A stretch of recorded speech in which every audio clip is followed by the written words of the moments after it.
প্রতিদিনের মতোই রাত নেমে আসবে পৃথিবীতে। মানুষ তার চিরচাইত নিয়মই বিছানায় ঘুমোতে যাবে। তবে এই ঘুম যেন আর শেষ হয় না।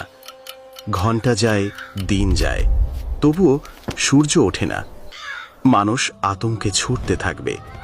কেউ আকাশের দিকে তাকায়, কেউ মসজিদে এসে আল্লাহর কাছে কান্নাকাটি করে, আবার কেউ বিভ্রান্ত হয়ে বলে, এ কি জাদু?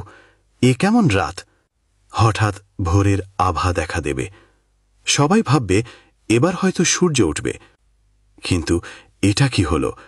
মানুষের চোখ বিস্ফোরিত হয়ে যাবে। সূর্য উদিত হলো, তবে পূর্ব দিক থেকে নয়, পশ্চিম দিক থেকে। তখন সকলেই বুঝে ফেলবে কিয়ামত চলে এসেছে, আল্লাহর ঘোষণা সত্য হয়েছে। তখন মানুষ চিৎকার করে উঠবে আর বলবে, লা ইলাহা ইল্লাল্লাহ, আমি এখন ঈমান আনলাম। কেউ কাঁদবে মোনাজাতে, কেউ কাঁদবে সিজদায় পড়ে। কিন্তু তখন আর লাভ হবে না, কেননা রাসূলুল্লাহ সাল্লাল্লাহু আলাইহি ওয়াসাল্লাম বলেছেন, সে সময় ঈমান আনা আর উপকারে আসবে না। এরপর পৃথিবী কেঁপে উঠবে। এক রহস্যময় বাতাস বইতে শুরু করবে, প্রাণঘাতী এক শীতল ও কোমল বাতাস। যাদের হৃদয়ে বিন্দুমাত্র ঈমান আছে, এই বাতাসের আঘাতেই তারা শান্তভাবে মৃত্যুর কোলে ঢলে পড়বে। আল্লাহ তাদের রূহ তুলে নিবেন। শহরগুলো নিস্তব্ধ হয়ে যাবে। মসজিদগুলোতে আর আজান শোনা যাবে না। গ্রামে গঞ্জে, ময়দানে সব জায়গা খালি হতে থাকবে। রয়ে যাবে শুধু অবিশ্বাসী আর আল্লাহকে অস্বীকারীগণ।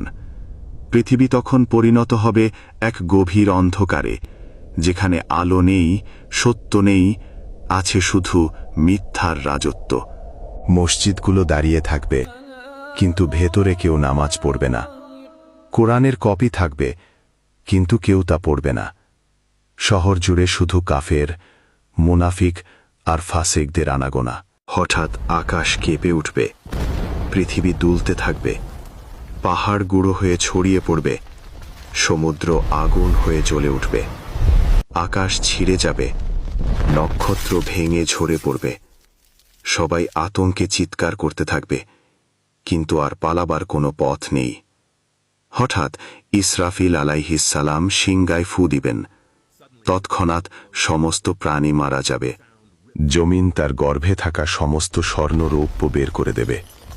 পৃথিবী ও আকাশ ধ্বংস হয়ে যাবে। থাকবেন শুধু একমাত্র আল্লাহ। তারপর আসবে এক দীর্ঘ নীরবতা।